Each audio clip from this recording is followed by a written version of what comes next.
अस्सलाम वालेकुम दोस्तों, आपके साथ एक नई अपडेट शेयर करेंगे क्रिकेट के रिलेटेड। तो अगर आप चैनल पर नए हैं तो चैनल को सब्सक्राइब करके साथ बेल आइकन को प्रेस कर दें, और अगर पहले से सब्सक्राइब हो तो जल्दी से वीडियो को लाइक कर दें। हम बात करने वाले हैं पाकिस्तान के मायनाज बैट्समैन और बॉलर भी वो कभी कभी खेलते हैं, शाहिद खान अफरीदी के हवाले से।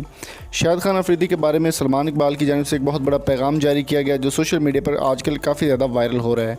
वो बयान क्या था वो भी आपके साथ शेयर करेंगे। उससे पहले मैं आपको बताता चलूँ कि शाहिद अफरीदी PSL की काफ़ी सारी टीमों में खेल चुके हैं, जिनमें से कराची किंग्स, पेशावर ज़ल्मी और मुल्तान सुल्तान शामिल हैं।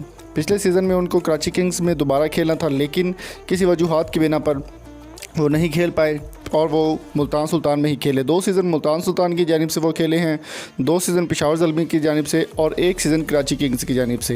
लेकिन इस बार कराची किंग्स के ऑनर सलमान इकबाल ने एक बहुत बड़ा बयान जारी कर दिया शाहिद अफरीदी के हवाले से। वो बयान क्या होगा वो भी आपको बता देंगे, लेकिन उससे पहले मैं आपको बताता चलूँ कि इस वीडियो को आपने आखिर तक लाजमी देखना है ताकि आपको मुकम्मल डिटेल की समझ आ सके। और आपसे एक छोटा सा क्वेश्चन ये भी करना है कि PSL 6 के हवाले से हम नई नई न्यूज़ अपडेट आपको लेकर आ रहे हैं। अगर आपको PSL 6 से रिलेटेड न्यूज़ चाहिए तो कमेंट बॉक्स में अपनी कीमती राय से हमें ज़रूर आगाह कीजिए।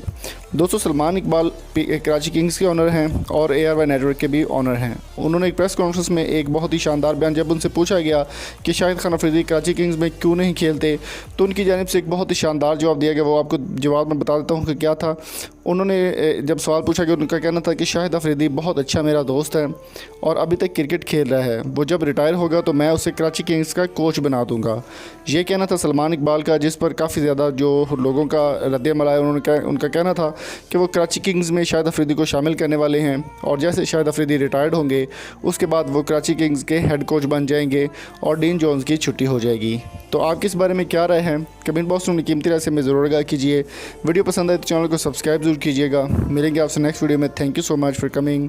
अल्लाह हाफिज़।